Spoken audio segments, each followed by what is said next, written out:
Academy में आप सभी लोगों का स्वागत है और आज हमारा डिस्कशन होने वाला है गुजरात मेट्रो रेल कॉरपोरेशन के रिक्रूटमेंट के बारे में। एक छोटी सी वीडियो है, आपको यहाँ पे एडवर्टीजमेंट नज़र आ रहा होगा। चीज़ों को हम बहुत जल्दी डिस्कस कर लेंगे। कुछ चीज़ों को मैंने यहाँ पे हाईलाइट्स कर रखा है। एक तो येलो कलर में कर रखा है, दूसरा रेड कलर में कर रखा है। दोनों कलर की अपनी मीनिंग है, डिस्कस करेंगे डिटेल में वन बाई वन करके। पहले तो ये जान लो कि जिस कंपनी के लिए आप अप्लाई कर रहे हो इसका मालिक कौन है, ओनर कौन है। तो दो ओनर हैं यहाँ पे, एक गवर्नमेंट ऑफ इंडिया, एक गवर्नमेंट ऑफ गुजरात। अब सोचोगे यार ओनर से क्या ही लेना देना, हमको चाहिए नौकरी। मैं बताता हूँ भाई ओनर से क्या लेना देना, ध्यान रखना, आगे पॉइंट आएगा। ये पॉइंट भी मैंने इसी सेंस में हाईलाइट कर रखा है कि इनको चाहिए यंग, डायनेमिक एंड मोटिवेटेड, ऐसे लोग चाहिए इनको। कितनी अच्छी अच्छी बातें लिखी गई हैं। और लास्ट में यहाँ पे टॉयलेट कर दिया है कि period of 5 year initially on the contract basis. मतलब सरकारी नौकरी है, यंग, डायनेमिक एंड मोटिवेटेड लोग भी चाहिए, बट 5 साल के लिए आपको कॉन्ट्रैक्ट पे रखा जाएगा। यहाँ पे भी एक लूप वाल है, आगे मैं आपको दिखाऊंगा। ये तो बस शुरुआत है, आगे आगे देखिए क्या होता है। खैर यहाँ पे बेसिक कुछ डेट्स दी गई हैं, इनको आपको ध्यान रखना है अगर आप फॉर्म अप्लाई करना चाहते हो। तो पूरी कंडीशन जान लोगे तो शायद आपका मोटिवेशन ही हट जाएगा यार कि क्या ऐसी नौकरी करें क्या। ठीक है, अब अप्लाई कौन कर सकता है, उसकी एलिजिबिलिटी क्राइटेरिया क्या है, मतलब एजुकेशन क्वालिफिकेशन की पहले बात कर लेते हैं। तो पहली पोस्ट है आपका SCNTO station controller and train operator. This is the basic पे। पर धैर्य रखिए, बेसिक पे तक पहुंचते पहुंचते कितने साल लगेंगे आपको वो आगे आपको पता चलेगा। नंबर ऑफ वैकेंसी है 71, बाकी रिजर्वेशन की पोस्ट यहाँ पे मेंशन किया गया है। डिप्लोमा यहाँ पे मिनिमम क्वालिफिकेशन है, ऐसा नहीं कि केवल डिप्लोमा एलिजिबल है। अगर आपने डिप्लोमा नहीं किया है, BE किया है, तो भी आप इसके लिए एलिजिबल हो। आगे साफ साफ इन्होंने मेंशन भी कर दिया है। एज क्राइटेरिया है 18 to 28। ठीक है, मेडिकल स्टैंडर्ड इनका थोड़ा सा अलग होता है। कुछ मेडिकल स्टैंडर्ड के बारे में आगे मेंशन भी है, जैसे कि लैसिक सर्जरी हो तो आप एलिजिबल नहीं हो इसके लिए, अगर आपने करवाया है इससे पहले तो। CRA कस्टमर रिलेशन असिस्टेंट, इसकी भी यहाँ पे मेंशन किया गया है। Grade pay, number of post और सेम। साइंस जो ग्रेजुएट्स हैं वो इसके लिए एलिजिबल हैं। बाकी जो एज की क्राइटेरिया है यही है। एज की क्राइटेरिया पे आप में से कुछ लोग एक क्वेश्चन पूछ रहे थे कि जो GR आया हुआ है गुजरात का, वो इस पे एप्लीकेबल है या नहीं है, क्योंकि GR के थ्रू 1 ईयर का रिलैक्सेशन था। वो हम आगे बताएंगे जब एज क्राइटेरिया हम लोग डिस्कस कर रहे हैं, तो वहाँ पे मैं डिस्कस कर लूँगा। जूनियर इंजीनियर के लिए बेसिक पे आप देख सकते हो, नंबर ऑफ पोस्ट कम है। एलिजिबल ब्रांच कौन कौन सी यहाँ पे मेंशन है। अगेन जो मिनिमम क्वालिफिकेशन है वो डिप्लोमा ही है। यहाँ के लिए चाहिए ITI। ठीक है, इस पोस्ट के लिए कौन चाहिए, ITI चाहिए। नंबर ऑफ पोस्ट कितना है आपको नज़र आ रहा होगा, ग्रेड पे सारी चीज़ें मेंशन किया गया है। अब कुछ चीज़ें यहाँ पे हैं जो आपको ध्यान देना है। पहली चीज़ ये, candidate also along with the higher qualification in respective discipline can also apply. मतलब अगर आप मैकेनिकल, इलेक्ट्रिकल जो भी ब्रांचेज यहाँ पे मेंशन हैं उसमें अगर आप BE हो, ठीक है, तो आप अप्लाई कर सकते हो, उसमें टेंशन वाली कोई बात है नहीं। वैकेंसी वेरी करने की है तो ये तो हमेशा लिखा ही रहता है बाय डिफ़ॉल्ट। एक चीज़ और है कि अगर आप डिसेबिलिटी के साथ हो, अगर आपको कोई भी डिसेबिलिटी हो, तो आपके लिए यहाँ पे कोई पोस्ट नहीं है, आप किसी भी पोस्ट में अप्लाई नहीं कर सकते हो, इसीलिए मैंने इसको रेड किया है। नेक्स्ट है, candidate can not apply for more than 1 post. आप एक से ज़्यादा पोस्ट के लिए एलिजिबल हो सकते हो, बट अप्लाई नहीं करना है। तो आप डिसाइड कर लो, चाहे तो ग्रेड पे को बेसिस मान लो आप, या नंबर ऑफ पोस्ट को बेसिस मान लो। जिस बेसिस पे भी आपको डिसाइड करना है, या दोनों को देख लो, जिस बेसिस पे डिसाइड करना है, एक ही पोस्ट आप फिलअप कर सकते हो, एक से ज़्यादा नहीं करोगे। अब आप में से कुछ लोग कहेंगे कि कर देंगे तो क्या होगा, तो ये मुझे नहीं पता है, बट सिंपल भाषा में कह सकते हैं कि आपका फॉर्म रिजेक्ट हो जाएगा। दूसरी चीज़ कि आपकी जो पोस्टिंग है मोस्ट प्रॉब्ली अभी के लिए वो अहमदाबाद और गांधीनगर में मिलेगी। इसके बाद जहाँ जहाँ पे GMRC जाएगा वहाँ पे आपकी पोस्टिंग मिल सकती है। ध्यान रखना, ये भी हाईलाइटेड है, अहमदाबाद और गांधीनगर कैसी सिटी हैं आपको पता ही है। खैर आगे इसका रिलेशन है अहमदाबाद, गांधीनगर, सरकारी नौकरी, इन सब का। नेक्स्ट रेड पॉइंट है कि reservation rule shall be followed as per the regulations of Gujarat government.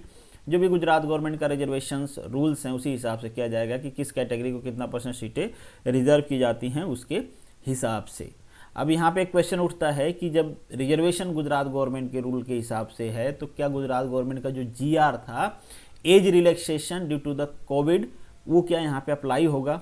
तो इस पे मैं श्योर नहीं हूँ। आप में से लोग पूछ भी रहे थे, उनका मैसेज भी आया था। तो अगर आपको भी ऐसी दिक्कत है कि आपकी एज 29 हो गई है, मतलब अगर आपको कंसेशन मिल जाता है तो आप एलिजिबल हो जाओगे, तो आपको एक बार यहाँ पे फ़ोन करके बात कर लेना है। मुझे आइडिया नहीं इसका कि ये दे रहे हैं या नहीं दे रहे हैं, क्योंकि ये जो कंपनी है ये गुजरात गवर्नमेंट और सेंट्रल गवर्नमेंट दोनों का इसमें होगा, बेसिकली दोनों का शेयर है, तो दोनों के जो मैनेजमेंट टीम होती है, बोर्ड ऑफ डायरेक्टर्स जो होते हैं, दोनों के होते हैं। अब एक दिक्कत ये है कि मान लीजिए रिलैक्सेशन दे देते हैं, एज पर द GR 1 साल का रिलैक्सेशन दे देते हैं, सेंट्रल गवर्नमेंट का भी यहाँ पे शेयर है, तो एक क्वेश्चन उठता है कि सेंट्रल गवर्नमेंट के जो दूसरे इंटरप्राइजेज हैं, जैसे मान लीजिए बहुत सारे लोग प्रोटेस्ट कर रहे हैं ना IAS एग्ज़ाम के लिए कि एक अटैम्प्ट हमको और चाहिए, क्योंकि कोविड की वजह से हमारा जो एक अटैम्प्ट है वो ख़राब हो गया है, बट सरकार उनको देने के लिए तैयार नहीं है। तो मे भी कुछ कॉम्प्लिकेसी हो सकती है यहाँ पे कि आपको दें नहीं दें, इसके बारे में मैं श्योर नहीं हूँ। तो आप एक बार बात कर लेना, अगर देना होगा तो आपको बता देंगे, अगर नहीं अप्लाई होगा तो बोल देंगे भाई ये तो गवर्नमेंट ऑफ इंडिया का है और डिसीजन उनके हिसाब से भी होगा। और एक जगह गवर्नमेंट ऑफ इंडिया देगी तो इसका रेफरेंस लेके बाकी जगह भी लोग मांगेंगे कि आपने वहाँ पे दिया है तो यहाँ पे भी दीजिए। ये मेरा ओपिनियन है, ठीक है, आप पूछ रहे थे इसलिए मैं बता दे रहा हूँ। बाकी अल्टीमेटली आप बात कर लेना कि जो GR है इस पर अप्लीकेबल है या नहीं है। मे बी अप्लीकेबल नहीं रहेगा तो वो गवर्नमेंट ऑफ इंडिया के रूल के हिसाब से नहीं रहेगा। एक चीज़ और आपको जानना है कि जो फाइनल ईयर के स्टूडेंट्स हैं वो भी इसके लिए एलिजिबल हैं। जिस भी पोस्ट के लिए आप अप्लाई कर रहे हो, आप अपनी रिस्पेक्टिव एजुकेशन क्वालिफिकेशन देख लीजिए। अगर उस क्वालिफिकेशन में आप फाइनल ईयर में हो, जैसे डिप्लोमा फाइनल ईयर में हो आप, तो डिप्लोमा वाली जो पोस्ट है, या बीटेक फाइनल ईयर में हो तो डिप्लोमा वाली जो पोस्ट है, ITI फाइनल ईयर में हो, जिसके भी फाइनल ईयर में हो, अगर आप उस पोस्ट के लिए मिनिमम क्वालिफिकेशन फुलफिल करते हो फाइनल ईयर कंप्लीट होने के बाद, तो आप इसके लिए एलिजिबल हो। बट डॉक्यूमेंट वेरिफिकेशन के टाइम पे आपके पास मार्कशीट सर्टिफिकेट होना चाहिए दिखाने के लिए, मतलब उस टाइम पे आपका रिजल्ट डिक्लेयर्ड होना चाहिए। जॉब प्रोफाइल की बात नहीं करेंगे, बस एक बात आपके काम की है कि यहाँ पे जो आपकी ड्यूटी आवर है वो भी सबसे हटके ही है, 8 to 12 hour. Generally government job में कितना ड्यूटी आवर होता है, 8 आवर के आसपास हो। डिक्लेयर्ड 8 आवर होता है, अनडिक्लेयर्ड तरीके से वो आपसे ज़्यादा वर्क ले, that is the different thing. But यहाँ पे ऑलरेडी डिक्लेयर किया जा रहा है कि आपका जो ड्यूटी आवर होगा वो 8 to 12 आवर के बीच में होगा, ठीक है। तो आप कल को ये नहीं कह सकते कि मैं जॉब 12 घंटे क्यों करूं, 8 घंटे का रूल होता है, ठीक है, क्योंकि ऑलरेडी इन्होंने पहले से मेंशन कर रखा है। सिलेक्शन का प्रोसीजर क्या है, रिटन टेस्ट होगा आपका 100 मार्क्स का और एक गुजराती टेस्ट होगा 20 मार्क्स का। गुजराती टेस्ट को सेपरेटली इसीलिए मेंशन कर रखा है कि गुजराती का जो टेस्ट है इसके मार्क्स मेरिट में कंसिडर नहीं किए जाएंगे। जो रिटन टेस्ट है 100 मार्क्स का, मेरिट उसी में बनेगी। गुजराती टेस्ट जो है वो केवल क्वालिफाइंग है, यहाँ पे आपको 60% मार्क्स लाने होंगे, मतलब 12 मार्क्स लाना होगा। अगर आप जनरल कैटेगरी से हो, अगर आप SC SC OBC कैटेगरी से हो तो आपको लाने होंगे 10 मार्क्स। कितने? 10 मार्क्स, ठीक है, क्वालिफाइंग मार्क्स है, बस ये मेरिट में कंसीडर नहीं किया जाएगा।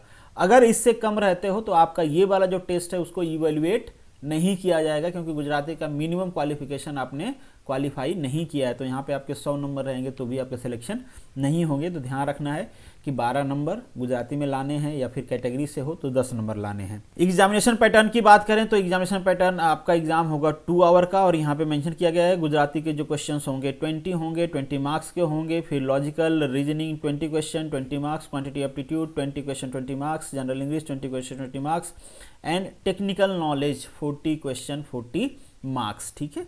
तो ये बेसिक चीज़ें हैं, आप ध्यान रखना। बाकी गुजराती के बारे में तो पहले ही बात हो चुकी है। इन सब में भी आपको मार्क्स लेके आने हैं। अब इन सब में भी क्या इंडिविजुअल कट ऑफ है, तो इसके बारे में इन्होंने आगे मेंशन कर रखा है कि ये डिसाइड करेंगे बाद में कि इंडिविजुअल कट ऑफ लेना है या फिर ओवरऑल कट ऑफ लेना है।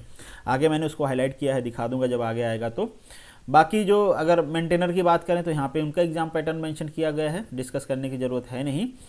पेनल्टी की बात करें, अगर आप क्वेश्चन गलत करके आते हो तो 1/4 की पेनल्टी है यहाँ पे, मतलब 0.25 मार्क्स आपके डिडक्ट हो जाएंगे आपके सही में से।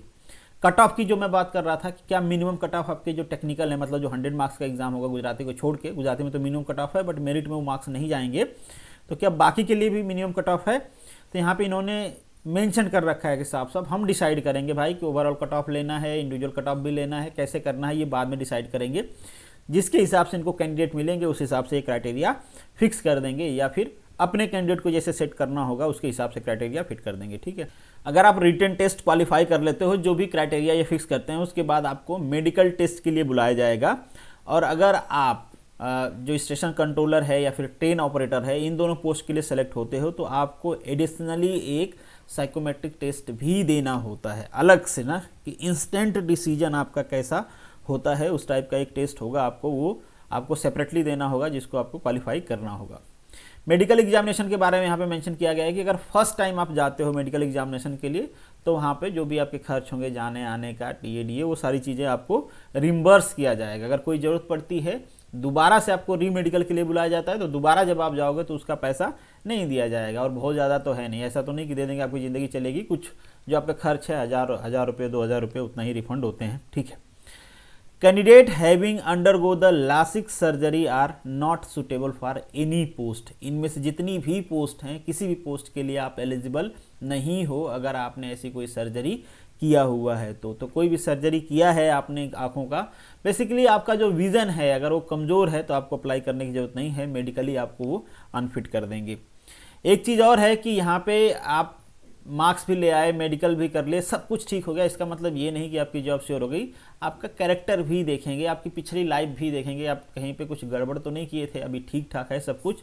हालांकि कहने के लिए होता है लेट्स सी, देख भी लेते हैं लोग, नहीं तो ये सारी चीज़ें आपकी होनी चाहिए। ऐसा नहीं कि पहले आपने 2-4 मर्डर किए हुए हैं बाद में ये आपको सेलेक्ट कर लेंगे, नहीं करेंगे, ठीक है। तो character certificate in short near about her सरकारी नौकरी में आपको देना ही होता है। फिर एक बॉन्ड आपको भरना होगा कि आप कंपनी के साथ मिनिमम 3 साल तक तो जॉब करोगे ही करोगे। अगर छोड़ देते हो तो आपको कितना पैसा देना होगा ये कंपनी जब आप ज्वाइनिंग के लिए जाओगे उस टाइम पे डिसाइड करेंगे। लास्ट टाइम पे शायद ये अमाउंट 3 लाख थी, 3 लाख के आसपास थी जिनका सिलेक्शन हुआ था। मेरी बात हुई थी, मुझे एग्जैक्टली तो याद नहीं है बट इसी के आसपास कुछ था कि अगर आप छोड़ देते हो तो आपको इतना पे करना पड़ेगा। ट्रेनिंग एंड कॉन्ट्रैक्ट देख लो आप, तो training come probation for the period of 2 year, आपको 2 साल के लिए प्रोबेशन पीरियड पे रखा जाएगा, जिसको ट्रेनिंग कम प्रोबेशन पीरियड ये कहेंगे। उसमें आपकी ट्रेनिंग भी चलती रहेगी, उसी में आपका टेस्ट भी लिया जाएगा, आपको टेस्ट भी पास करना होगा। ट्रेनिंग के बाद आपका यहाँ पे एग्ज़ाम भी होगा, इवैल्यूएशन भी होगा। अगर इनको लगता है कि आप फिट नहीं हो तो आपको निकाल भी सकते हैं, ऐसा कहते हैं, जनरली निकालते तो नहीं हैं बट ठीक है, आपको वहाँ पे टेस्ट देना है। अगर आपकी ट्रेनिंग कंप्लीट हो जाती है on successful the completion of probation period, candidate shall be appointed for the contractual term for the period of 5 year. 2 साल की आपकी ट्रेनिंग हो गई या प्रोबेशन पीरियड हो गया, इसके बाद 5 साल आपको कॉन्ट्रैक्ट पे काम करना पड़ेगा, तो टोटल कितना हो गया 7 ईयर हो गया। यहाँ पे मेंशन कर रखा है आपसे फ़ी कितना लेंगे, बाकी सारी चीज़ें हैं। ये पढ़ने के बाद तो जो इनकी पे स्केल है वो पढ़ने के बाद तो बाकी कुछ पढ़ने का मन करता नहीं है। खैर जब मैंने पढ़ लिया तो ये सब मैंने उसके बाद पढ़ा ही नहीं। आप अगर भरना चाहते हो तो एक बार पढ़ लेना, बाकी डिटेल यहाँ पे मेंशन कर रखा है कि क्या क्या रिक्वायरमेंट होनी चाहिए, बस रिक्वायरमेंट ही मेंशन कर रखा है और तो कुछ मेंशन है ही नहीं हमारे लायक। तो this is the end of this video. Hope so कि आपके माइंड में एक क्लियरिटी आई होगी इसको लेके। कुछ लोग कह रहे थे ना कि इसको डिस्कस करें, एक बार तो कर लिया भैया डिस्कशन, आपका इच्छा पूरे कर दिया मैंने। अब पता नहीं आपको अच्छा लगा बुरा लगा, जो भी लगा कमेंट बॉक्स में लिख सकते हैं। चलिए मिलेंगे नेक्स्ट वीडियो में, तब तक के लिए all the best, good luck.